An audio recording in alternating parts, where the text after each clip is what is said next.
माता पिता की इकलौती बेटी अंजलि, जिसका विवाह बड़ी ही धूमधाम से अजीत नामक युवक के साथ हुआ था, एक खुशहाल जिंदगी जी रही थी। अंजलि के व्यवहार और कार्यकुशलता से उसका सास ससुर बहुत खुश थे और वो अंजलि को बहुत प्यार भी करते थे। अंजलि भी अपने परिवार का बहुत ध्यान रखती थी और कोई भी ऐसा कार्य नहीं करती थी जिससे उनके परिवार को ठेस पहुंचे। जीवन की गाड़ी ऐसे ही खुशहाल पटरी पे चल रही थी, पर कहते हैं ना कि सब दिन होत एक समान, और ऐसा ही कुछ हुआ। अंजलि और उसके परिवार के साथ एक बम ब्लास्ट अंजलि के पति की मृत्यु हो गई। परिवार पर और अंजलि पर तो जैसे दुखों का पहाड़ टूट पड़ा हो। अभी तो हंसती खेलती जिंदगी थी और पल में बदल गई। जाने किस्मत ने अंजलि के लिए क्या सोच रखा था। बेटे की मौत के बाद उसके सास ससुर में अपना कुछ और रंग दिखाना शुरू कर दिया। अजीत की मौत का जिम्मेदार अंजलि को ठहराने लगे। आए दिन उन्हें ताना देने लगे, उसके हर काम में बेबुनियाद नुक्स निकालते ताकि अंजलि स्वयं घर छोड़कर चली जाए।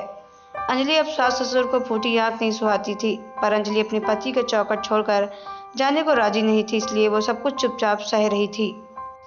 कहीं न कहीं उसके माता पिता के दिए संस्कार भी उसे बड़ों सामने मुंह खोलने की इजाजत नहीं देते थे। खैर, जैसे तैसे खुद को समझाकर अंजलि के जीवन की गाड़ी आगे तो अंजलि के लिए खुद को समझा पाना बहुत मुश्किल था। वो खुद को संभालने की कोशिश कर रही थी कि सास ससुर ने उसके एक अपशगुनी कहकर घर की चौखट से बाहर कर दिया।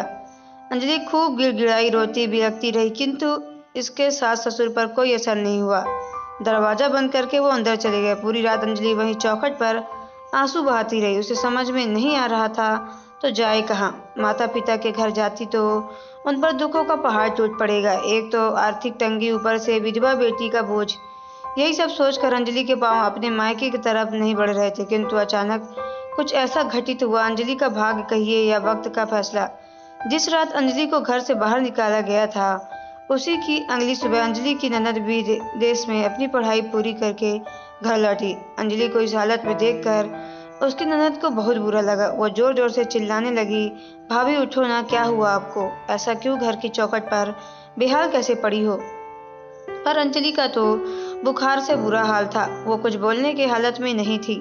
अंजलि की ननद ने दरवाजा खटखटाया तो सामने माँ पिताजी को देखकर अंजलि की इस हालत के बारे में पूछने लगी, किंतु उसके माता पिता बात को टालने की कोशिश करते रहे। पर अब कब टालते हुए उसे समझ में आ गया कि पति के दुख में पागल हो गई, इसलिए कुछ ऐसी हरकतें कर रही है। हमने कुछ नहीं किया, तू चल अंदर हमारे साथ, ये खुद ही आ जाएगी। किंतु अंजलि की ननद अंजलि की हालत देखकर सब समझ गई कि जरूर उसे घर से निकाला गया है। अंजलि की ननद ने अपने माता पिता को समझाया, आप कैसे भाभी को घर से बाहर निकाल सकते हो? भैया नहीं रहे इसमें भगवान की मर्जी है, भाभी की कोई गलती नहीं है, यहाँ रहना उनका एक हक है, बाकी उनकी मर्जी। आप उन्हें इस प्रकार से घर से नहीं निकाल सकते।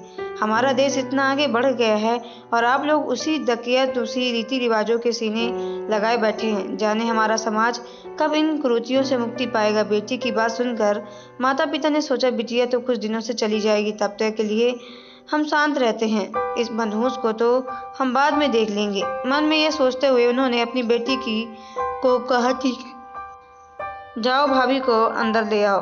अंजलि की ननद अंजलि को उठाकर कमरे तक ले आई। ननद की सेवा में अंजलि कुछ दिनों से स्वस्थ हो गई थी, किंतु बहुत गुमसुम सी रहने लगी थी। उसके जीवन में मानो कोई रंग ही ना हो। उसके सास ससुर उसे कोई भी रंगीन कपड़ा पहनने नहीं देते थे, यहाँ तक कि अगर वो रंगीन कपड़ों की तरफ देख भी लो तो वो जल्दी कटी उसे सुनाने लगते थे। इसके अलावा नौकरों की तरह वह व्यवहार करते और घर का सारा काम उसी से करवाते थे। ठीक से काम करने के बावजूद भी लाखों गलतियां उससे निकालते थे। अंजलि इसी को अपना नसीब मानकर इसी तरह जीवन काट रही थी, किंतु अंजलि की ननद ये सब देखा नहीं जा रहा था। वो एक पढ़ी लिखी, समझदार और नई सोच वाली लड़की थी। ऐसे ही एक दिन बैठे बैठे वो सोचने लगी, अंजलि भाभी की अभी उम्र तो कितनी है, पूरी जिंदगी पड़ी है उनके आगे। भैया तो अब लौट कर आने वाले नहीं हैं। भाभी पूरी जिंदगी किसके सहारे काटेंगी? ऐसी जिल्लत सहते सहते तो उनकी जिंदगी नर्क हो गई। मैं भाभी को ऐसे नहीं देख सकती, आखिर वो भी इंसान है, उन्हें भी जीने का हक है। मुझे भाभी से बात करनी ही होगी उनके पुनर्विवाह के विषय में। उन्हें अपने जीवन में एक नई शुरुआत करनी ही चाहिए, ये उनका अधिकार भी है। यही सोचकर अंजलि की ननद अंजलि के पास जाती है और उससे अपने मन की सभी बात कह देती है। पर अंजलि ये सब सुनकर थोड़ा मायूस हो जाती है और कहने लगती है, नहीं, मैं अपने पति को धोखा नहीं दे सकती। मैं पुनर्विवाह नहीं कर सकती। किसी और के बारे में सोचना पाप है और मैं अपने सर से पाप नहीं लेना चाहती। मुझसे यकीन तनिक भी ना होगा। तुम कृपया दोबारा मुझसे ये सब बातें मत करना। सुनने में तो बिल्कुल भी अच्छा नहीं लग रहा। किंतु अंजलि की ननद ने हार नहीं मानी। बार बार अंजलि को रही समझाती, पुनर्विवाह कोई पाप नहीं, जिंदगी नई शुरुआत है। हर स्त्री को जिंदगी जीने का हक है। मैं आपको ऐसे घुट घुट के जीते नहीं देख सकती। फिर एक दिन अंजलि की ननद ने उसे योगेश से, उसका एक अच्छा मित्र है जिसकी पत्नी का 1 साल पहले देहांत हो चुका था, उसकी पूरी कहानी अंजलि को सुनाई। अंजलि को योगेश की कहानी में अपने जीवन से मिलती जुलती लगी। वो भावुक हो गया। तभी अंजलि की ननद ने पापाक से कहा, उसकी उम्र भी ज्यादा नहीं है और वो दूसरा विवाह करने के लिए तैयार है। आप कहो तो उससे मैं आपकी बात चलाती हूँ। किंतु अंजलि ने इनकार करते हुए कहा, नहीं, मैं तुम्हें ऐसा कुछ भी करने के लिए जरूरत नहीं। फिर अंजलि की ननद ने कहा, अच्छा ठीक है, मिल तो सकती हो आप, बस एक बार मिल लीजिए मेरी आखिर, उसके बाद आपका जो निर्णय होगा मुझे मंजूर है। ननद ने बहुत ही जोर से देने पर अंजलि उस व्यक्ति से मिलने के लिए तैयार हो जाती है। मिलने का दिन तय हुआ। योगेश और अंजलि दोनों मिलते हैं। दोनों में बहुत दूर तक बातें होती हैं। कुछ घंटों की बातचीत के बाद अंजलि घर लौट आती है। घर लौटते ही उसके सास ससुर उस पर बरस पड़ते हैं, दूसरा ब्याह करेगी करम चली, मेरे बेटे को तो खा गई, अब किसको खाने चली है। इतने कड़वे बोल सुनकर अंजलि कुछ जवाब न दे पाई। किंतु अंजलि की ननद किसी भी प्रकार अंजलि की जिंदगी सुधारना चाहती थी, क्योंकि उसे पता था कि जब वो घर में तब तक अंजलि इस घर में रहेगी, उसके बाद उसे घर से निकाल दिया जाएगा। इसलिए जाने से पहले अंजलि को खुश अपने जीवन में बढ़ते हुए देखना चाहती थी। अंजलि की ननद अपने माता पिता को समझाया, अंजलि की मानसिक तकलीफ के बारे में बताया। पहले तो वो तैयार नहीं हुए, किंतु बार बार समझाने के बाद किसी भी प्रकार वो मान गए। अगली सुबह अंजलि के लिए एक नई सुबह थी। अंजलि जैसे आँख खुली, उसके सास ससुर ननद सभी उसके सामने थे। अंजलि को लगा कि उससे कोई बात बहुत। अंजलि बिस्तर पर उठते ही बड़बड़ाने लगी, अगर मुझसे कोई गलती हो गई हो तो मुझे माफ कर दीजिए, दोबारा ऐसा नहीं होगा। किंतु अंजलि सब हैरान जब उसके सास ससुर उसे मुस्कुराते हुए उसके घर सर पर हाथ रखा और कहा, आज से तुम हमारी बहू नहीं बेटी हो। अपनी बेटी के हाथ पीले करने के लिए हम बहुत सी तैयारी करनी है। तुम सदा खुश रहो, अपने जीवन में आगे बढ़ो। अंजलि को कुछ समझ नहीं आ रहा था, ये चमत्कार कैसे हुआ। फिर उसकी नज़र अपनी ननद पर पड़ी, वो भी मुस्कुरा रही थी। अंजलि सब समझ गई कि सास ससुर के जाने के बाद अंजलि को ननद की अंजलि से पूछा, तो बताइए भाभी, आपको योगेश कैसा लगा? अब तो माँ बाबा भी मान गए हैं, आप तैयार होना। अंजलि को अभी भी कुछ समझ नहीं आ रहा था।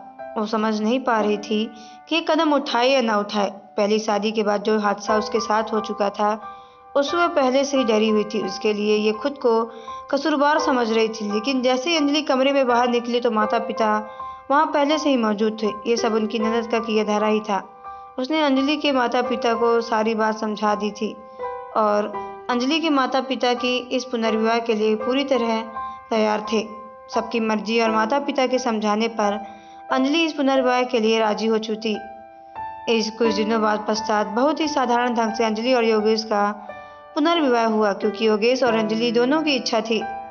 आज अंजलि और योगेश 2 बच्चों के साथ एक खूबसूरत जीवन जी रहे हैं और इस खुशहाली का श्रेय अंजलि की ननद को जाता है, जिसने समय पर एक कदम उठाकर अंजलि के जीवन को संवारा, उसे एक नई उम्मीद शुरुआत की, रोशनी दिखाई और समाज में पुरुषों को अधिकार प्राप्त है। पुनर्विवाह का तो स्त्रियों को पर क्यों नहीं, पुनर्विवाह का तो स्त्रियों पर रोक, उन्हें भी हक है नई शुरुआत का। तो दोस्तों, आपकी स्टोरी कैसी लगी कमेंट बॉक्स पे जरूर बताएं। अगर आप हमारे चैनल पर नए तो चैनल को सब्सक्राइब करके बेल आइकन को प्रेस कर लें, ताकि आने वाली सभी वीडियो का नोटिफिकेशन आपके मोबाइल पर सबसे पहले पहुंचे, क्योंकि मैं ऐसे ही वीडियो आप लोगों तक लाती रहती हूँ। तो चलिए मिलते हैं नेक्स्ट वीडियो पे।